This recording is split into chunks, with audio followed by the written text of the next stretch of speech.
El impacto del coronavirus en las finanzas públicas de los entes territoriales. El COVID-19 ha generado un fuerte impacto económico a nivel mundial. A medida que se paralizaba la movilidad humana debido a los confinamientos y el temor de los contagios, las inversiones cayeron.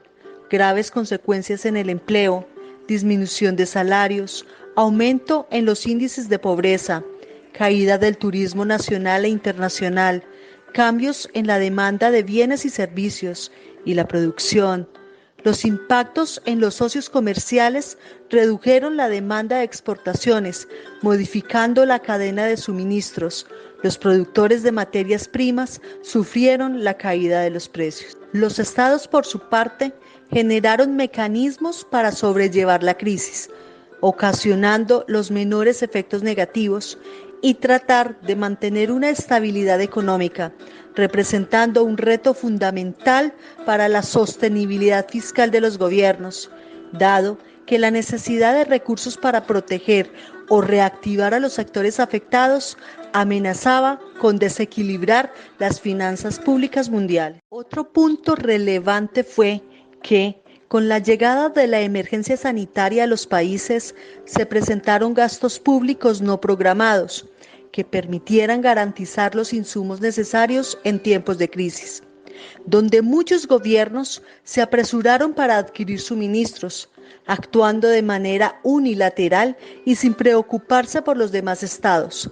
Esta situación no solo se presentó en países desarrollados y países emergentes, sino a su vez en países económicamente avanzados.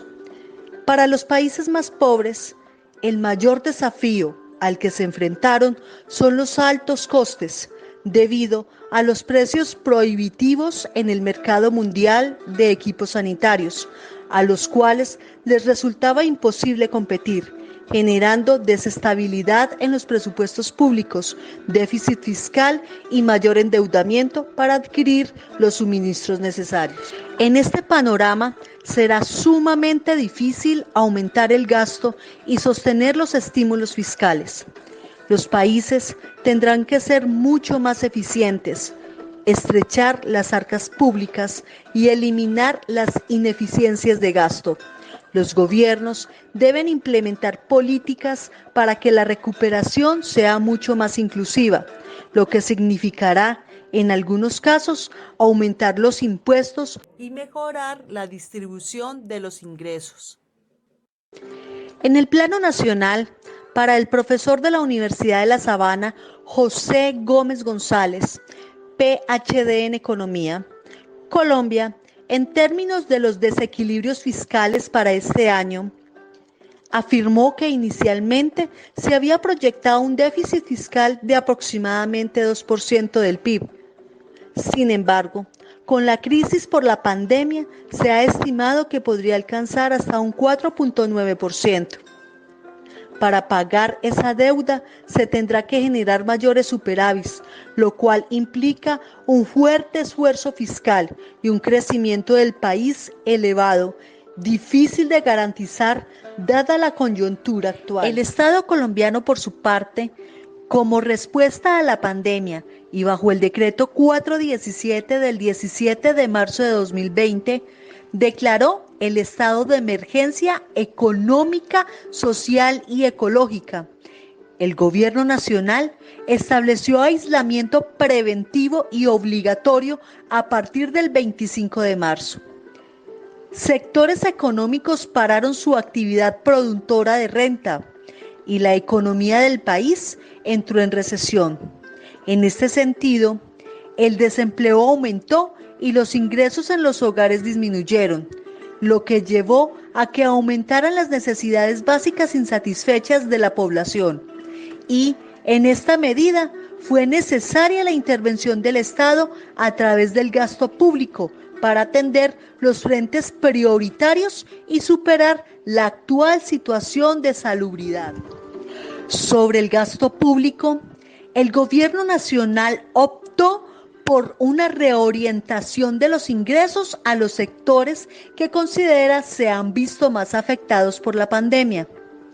El principal instrumento para este fin es el Fondo de Mitigación de Emergencias, administrado por el Ministerio de Hacienda y Crédito Público, al cual se le asignan grandes fuentes de financiamiento.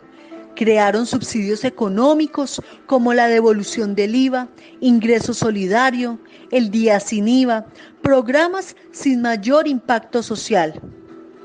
Por otro lado, se autoriza a las entidades territoriales cambiar el rumbo de las rentas con destinación específica de carácter legal para atender las consecuencias del COVID-19. Otra respuesta fue fortalecer patrimonialmente el Fondo Nacional de Garantías, con el objetivo de proteger el acceso a créditos de las personas naturales y jurídicas más afectadas, a través del respaldo de estos frente a las entidades financieras. Empero, esta medida es inconstitucional porque solo se pudo entregar directamente a la entidad los recursos y no cambiar la estructura de la administración pública. En igual sentido, se creó la subcuenta para la mitigación de emergencias COVID-19 en el Fondo Nacional de Gestión del Riesgo de Desastres. Se estableció la adquisición obligatoria de títulos de solidaridad a los establecimientos de crédito. Se permitió el otorgamiento de créditos a las empresas de servicios públicos por parte de Findeter, que implementaron los pagos diferidos. Se posibilitaron préstamos a Bancoldex por parte de Findeter para que financie proyectos relacionados con la crisis en sectores elegibles. Se autorizó que los gobiernos territoriales puedan modificar el presupuesto según las necesidades de la pandemia. Se financió el sistema de transporte masivo a través de créditos. En sí, el Estado colombiano, como respuesta a la emergencia del coronavirus, permitió que todos, entidades públicas y privadas, personas naturales y jurídicas, se endeudaran. Expertos en economía de la Universidad de Antioquia analizaron los posibles escenarios financieros de los entes territoriales debido a la COVID-19. Según las predicciones, los ingresos corrientes de libre destinación en municipios y departamentos colombianos se podrían reducir en un 10 y un 20%.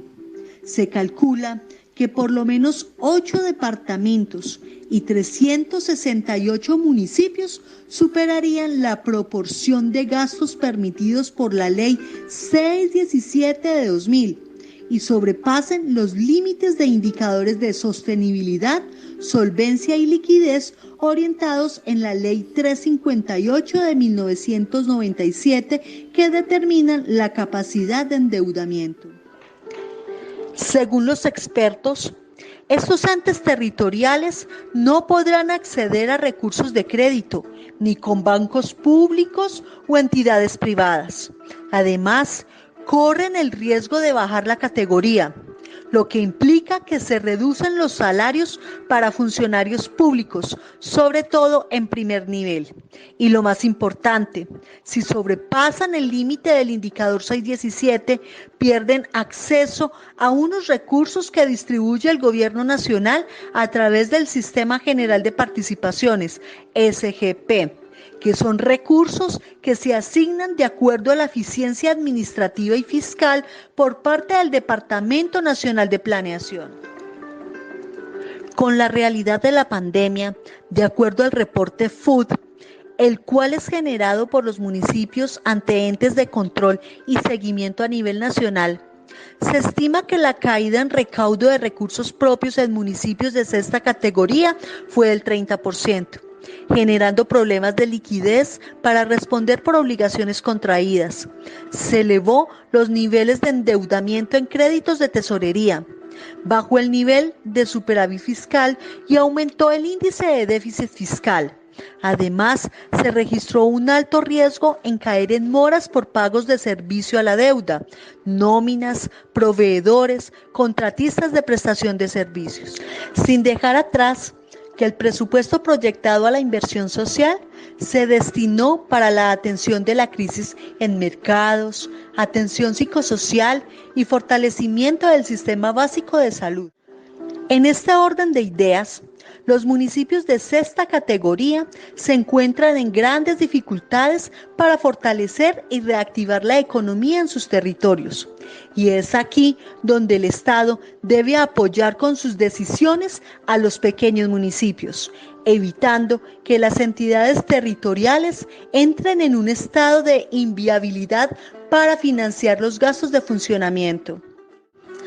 Para terminar, se requiere por parte del Estado, para que los municipios de Colombia puedan superar la crisis, implementar políticas fiscales expansivas a corto plazo y, sobre todo, en el contexto local, reactivar, revitalizar y fortalecer la economía local, entendida como la inversión en el campo, comercio, asociatividad. Además, proteger y generar empleo y orientar a los municipios en la implementación de estrategias como la actualización catastral de su territorio, con una buena gestión del suelo. De esta manera, permitir a los municipios estabilizar el recaudo de sus recursos propios y avanzar en los procesos de descentralización del país. Porque Colombia somos todos.